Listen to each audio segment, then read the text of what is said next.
ব্যক্তি থেকে পরিবার, সমাজ থেকে রাষ্ট্র, দেশ থেকে বিশ্ব সবকিছু চালিকায় অর্থ এবং রাজনীতি। অর্থনীতির দশ দিগন্ত এবং রাজনীতির গতিপথ নিয়ে কথা বলতে চাই, জানতে চাই এবং আপনাদেরকেও জানাতে চাই। সাথে আছে নবুয়ত রহমান, আর পরিবেশিত হচ্ছে team star technology, premium holdings limited এবং ইনটেক প্রপার্টিস লিমিটেডের সৌজন্যে।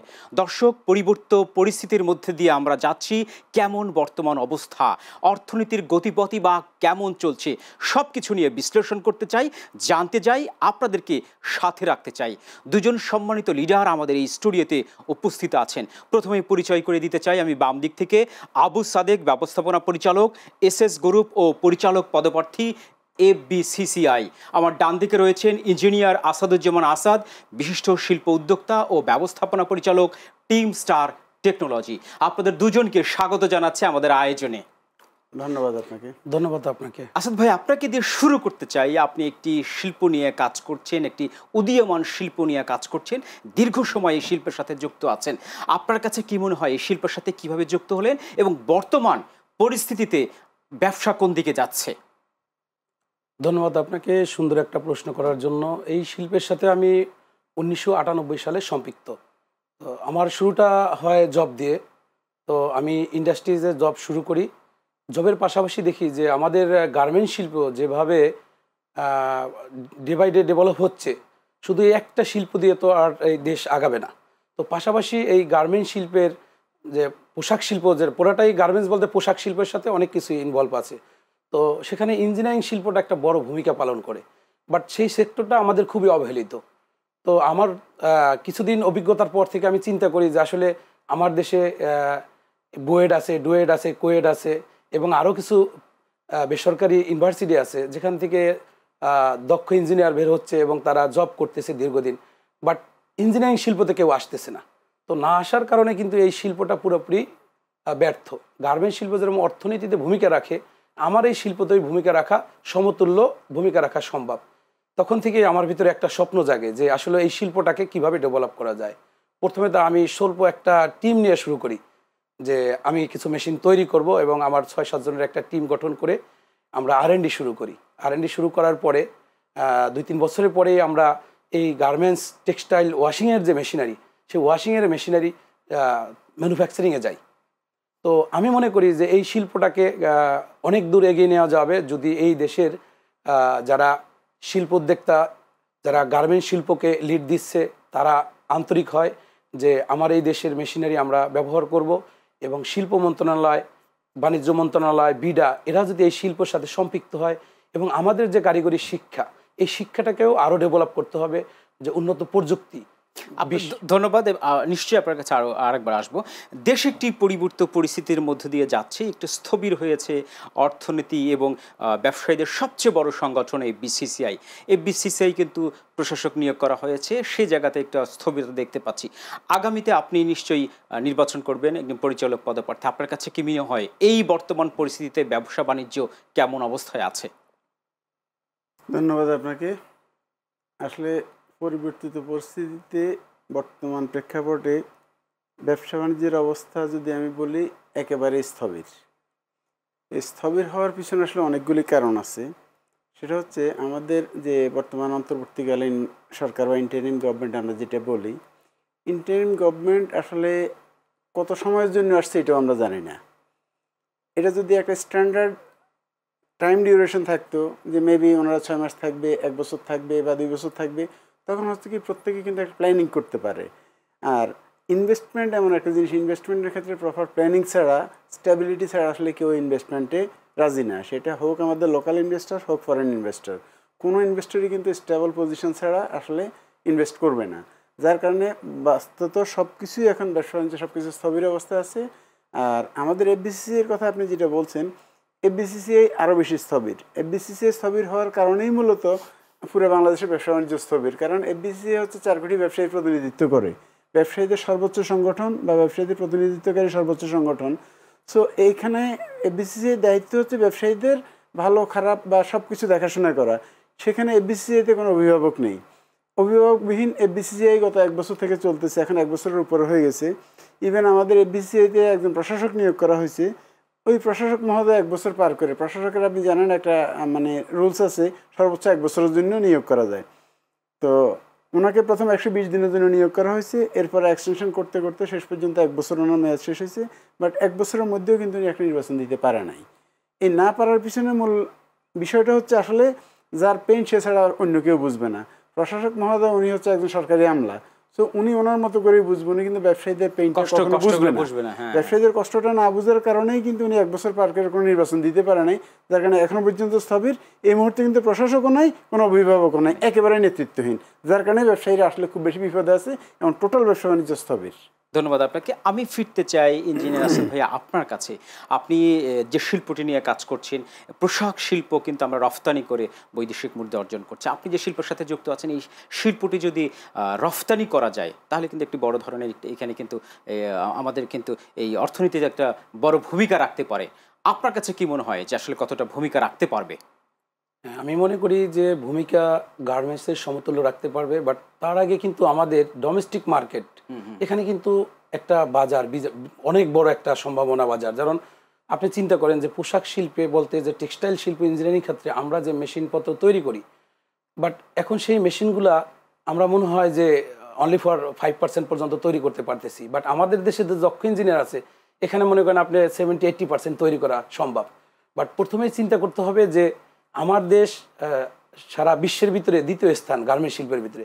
তো সেই ক্ষেত্রে আমাদের যে পরিমাণ মেশিনারি দরকার হয়, সেটা আমার এই দেশের তৈরি মেশিনপত্র যদি আমরা ব্যবহার করি, তো সেই ক্ষেত্রে যেরকম আপনার বৈদেশিক মুদ্রা অর্জন করা ইম্পর্টেন্ট, তার থেকে সেটা রক্ষা করাও কিন্তু বড় ইম্পর্টেন্ট।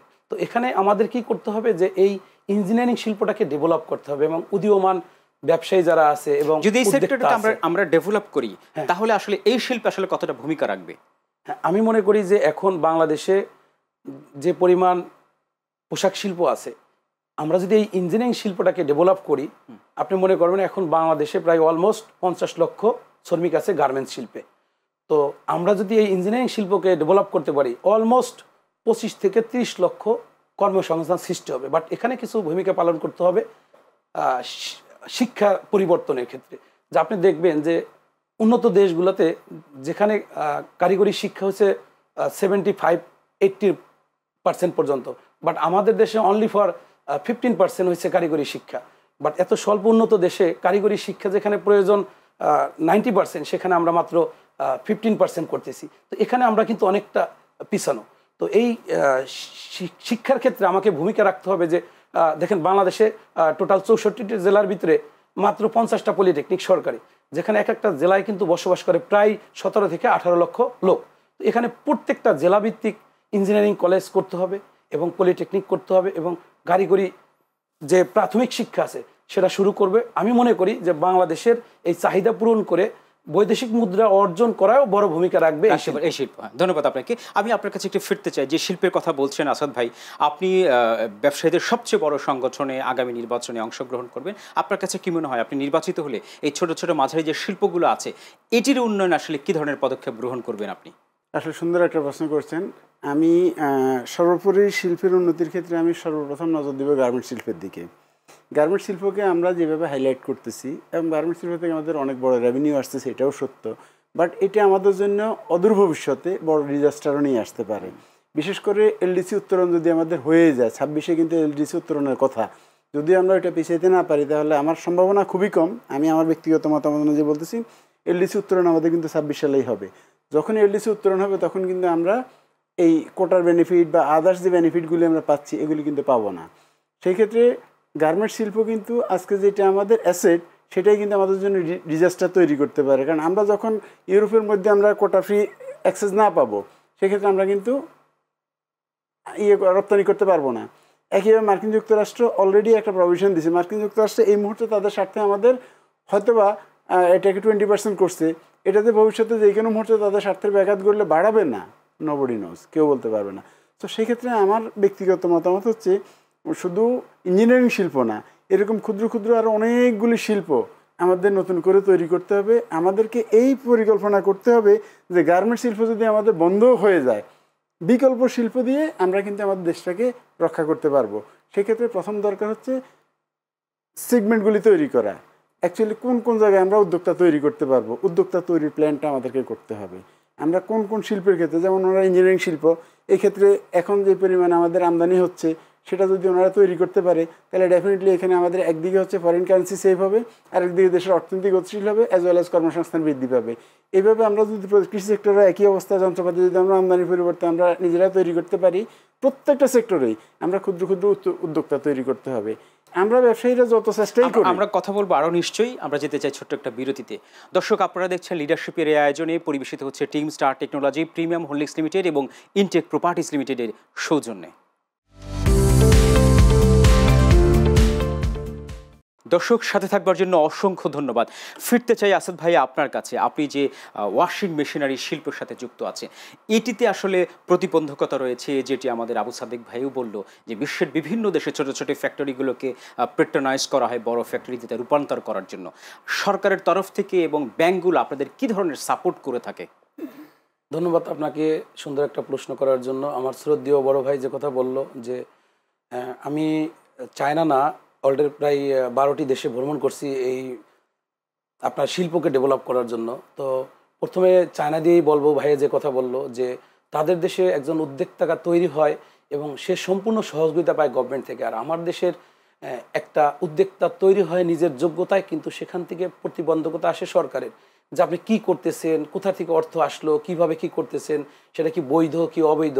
বাট আমি মনে করি যে আমাদের দেশেও এই চায়নার মতো তাদেরকে দেখে শেখা উচিত যে একটা শিল্পকে ডেভেলপ করতে গেলে গভর্নমেন্টের কি করণীয়, এবং গভর্নমেন্টের যারা মূল দায়িত্বে থাকে তারা কিন্তু আমি মনে করব যে সাধারণ কোনো শিক্ষাবিদ না, তারা কিন্তু সর্বোচ্চ পর্যায়ের বিসিএস ক্যাডার থেকে আসে এবং তারা লিড দেয় কিন্তু প্রত্যেকটা মন্ত্রণালয়ের থেকে।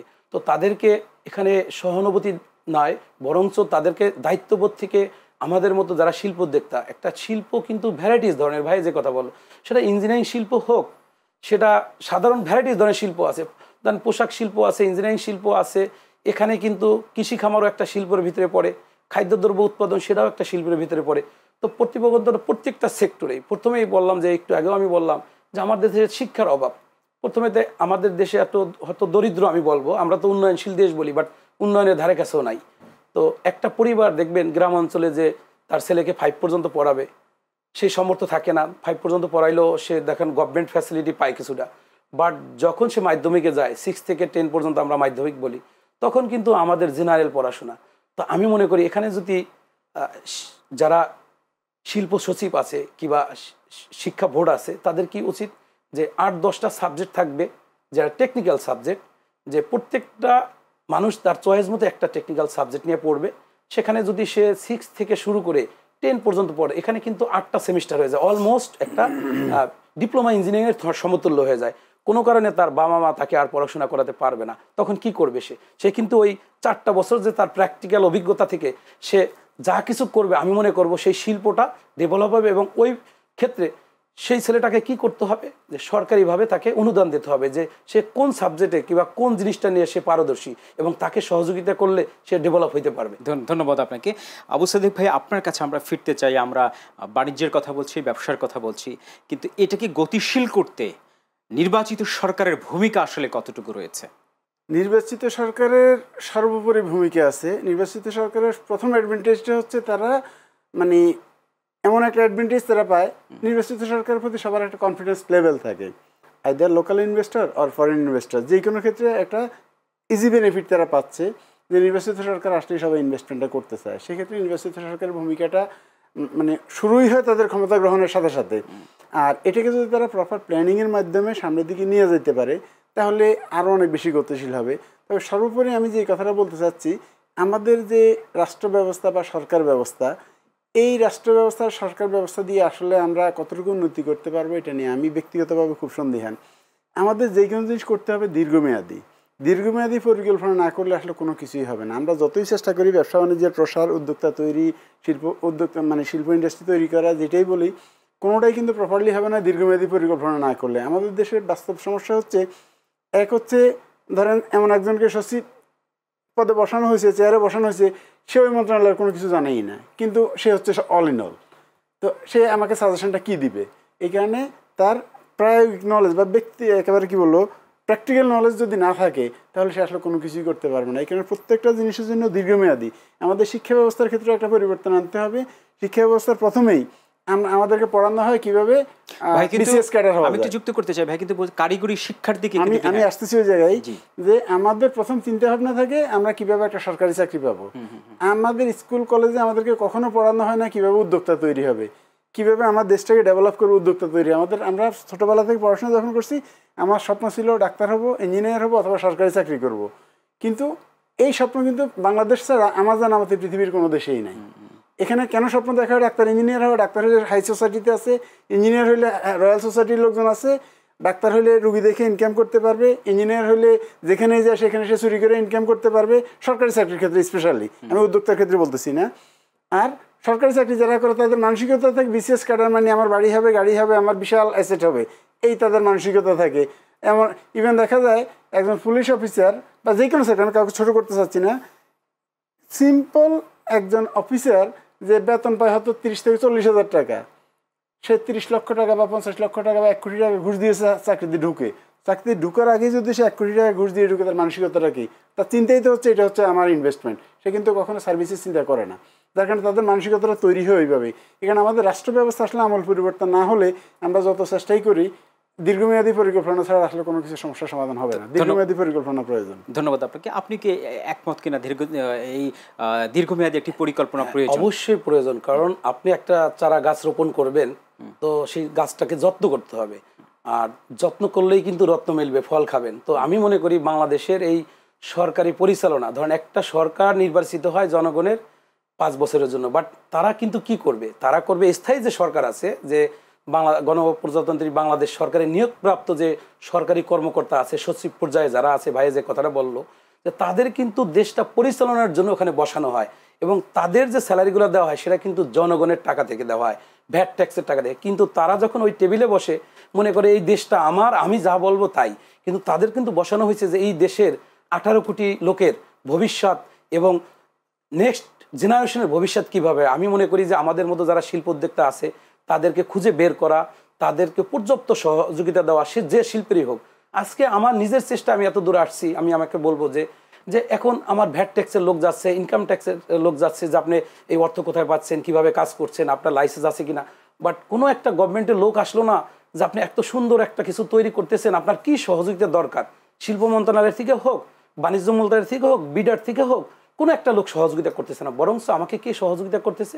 যে গার্মেন্ট শিল্পে তারা রক্ত পানি করে তিলে তিলে বড় হয়েছে, তারা সহযোগিতা করতেছে কিভাবে? যে এই দেশের তৈরি মেশিন তারা কিছু কিছু ব্যবহার করতেছে। তো আমার একটাই অনুরোধ থাকবে, শিক্ষা ব্যবস্থাকে সুন্দর করে সাজানো, যে প্রাইমারি থেকে শুরু করতে হবে, যে আমার দেশের লোক কত % কোন খাতে শিক্ষিত হলে এই দেশটা উন্নত হবে, এবং বিশ্বের সাথে চ্যালেঞ্জ করতে হবে যে ফিউচার, যেটা ভাইয়া বললো যে গার্মেন্টস না থাকলে আমরা কি করব, তাহলে কি আমরা কি না খেয়ে থাকবো? না, বিকল্প চিন্তা করতে হবে যে বিশ্বটা এখন কোন দিকে আগাচ্ছে। তো আমাদের দেশে এলো বড় শক্তি হচ্ছে খনিজ সম্পদ নাই, এখানে কি আছে? জনসংখ্যা আছে। এই বৃহৎ জনসংখ্যাকেই জনশক্তিতে পরিণত করে সম্পদে পরিণত করতে হবে। পোশাক শিল্পের মালিকদের প্রতি আপনার আসলে আহ্বান কি থাকবে আপনার এই শিল্পকে নিয়ে? হ্যাঁ, আমি পোশাক শিল্পের যারা কর্ণধার আছে অক্লান্ত পরিশ্রম করে তারা এই পর্যন্ত আসছে। 1970 সালে প্রথম যাত্রা শুরু করে গার্মেন্টস, এখন 2025। তো তিলে তিলে কিন্তু তারা বিশ্ববাজারে বাংলাদেশে 2য় স্থানে আছে। এটা কিন্তু অনেক বড় একটা পাওয়া।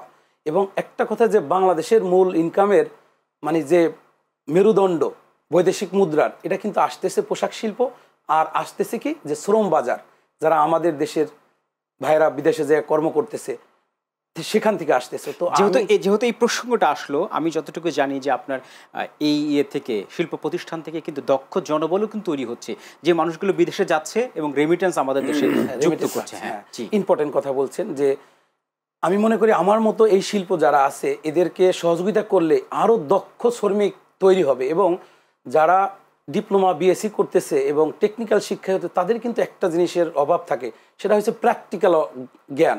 বাট তারা কিন্তু একটা কোর্স কমপ্লিট করার পরে তারা যে প্র্যাকটিক্যাল করবে সেই সুযোগটা কম, কারণ সেই সুযোগটা তাকে দিতে হবে। একটা ছেলে যখনই জবের জন্য যাবে তাকে যদি বলা হয় তোমার অভিজ্ঞতা কি আছে, বাট সে কিন্তু পড়াশোনা করছে, বাট আমাদের দেশে যে বেসরকারি ইউনিভার্সিটিগুলো আছে সেখানে কিন্তু দেখবেন যে প্র্যাকটিক্যালের সিস্টেমটাই নাই।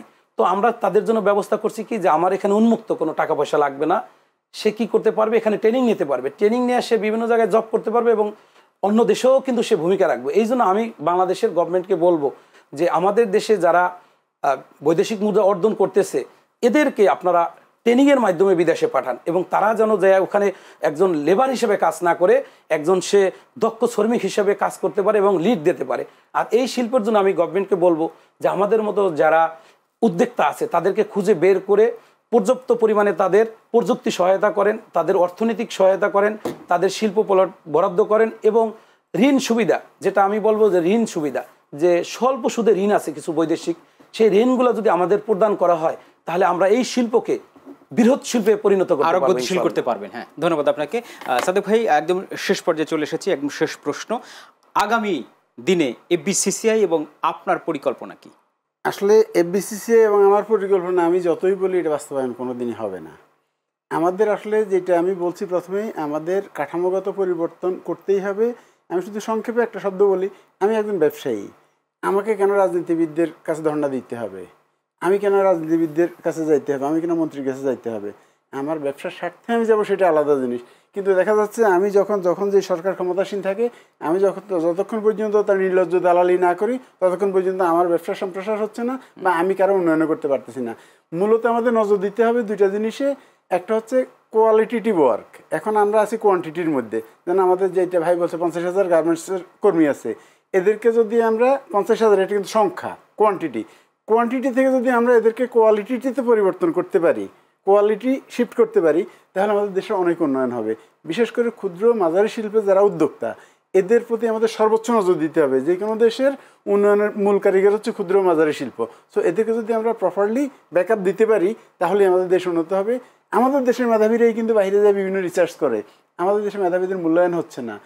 সেই ছেলেরা বিদেশে যায় রিসার্চ করে, বিদেশে বিভিন্ন অর্গানাইজেশন অনেক ভালো ভালো পজিশন আছে এবং অনেক বড় অর্গানাইজেশন দেখা যায় তারা সিইও হিসেবে আছে, তারা মূল কর্ণধার হিসেবে আছে, তারা মালিক হিসেবে আছে, তারা সেই একই লোক কিন্তু বাংলাদেশে এসে কিছু করতে পারতেছে না। দ্যাট মিনস আমাদের মেধাবীদের মূল্যায়নটা করতে হবে। আমাদের দেশের মেধাটা মানে ড্রেইন হয়ে যাচ্ছে, মেধাটা পাচার হয়ে যাচ্ছে। ধন্যবাদ আপনাকে। যদি একটু যুক্ত করতে চান, মেধা পাচার হয়ে যাচ্ছে, এটা চিরসত্য। কারণ একটা মেধাবী যখন কোনো কিছু করবে তার তো সহযোগিতা দরকার, অর্থ দরকার, সেই প্রযুক্তি দরকার। বাট আমার মেধা আছে কিন্তু প্রযুক্তি নাই, সরকারের সহযোগিতা নাই, তাহলে আমি আমার মেধাকে কিভাবে কাজে লাগাবো? তো আমি এটাই বলতে চাই যে শিক্ষা ব্যবস্থাকে সেজে ঢালানো এবং সাজানো। তারপরে এখানে কি করতে হবে যে আমাদের যে মন্ত্রণালয়গুলো আছে সেখানে যে লোকগুলো আছে, কে কোন মন্ত্রণালয় আছে, আসলে কি তার সেই দক্ষতা আছে কিনা সেটা পরিচালনা করবে কি নির্বাচিত সরকার। এই জন্য আমাদের দেশে অচিরেই একটা নির্বাচন দরকার এবং আমি মনে করি ভবিষ্যতে যারাই এই দেশ নেতৃত্ব দেবে তারা এই দেশের 18 কোটি লোকের কথা চিন্তা করে তারা দেশ পরিচালনা করবে।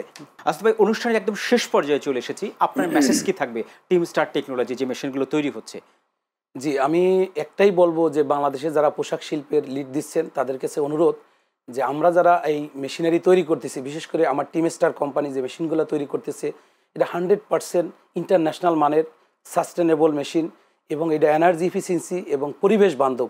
তো আমরা চিন্তা করব যে এই পোশাক শিল্পে আমাদের এই মেশিনগুলো আপনারা ব্যবহার করবেন এবং আমার মতো যারা উদ্যোক্তা আছে তারাও যেন আমার মতো এরকম এগিয়ে আসে এবং এই শিল্পটাকে একটা শিল্প গোষ্ঠী হিসাবে প্রতিষ্ঠিত করতে পারে।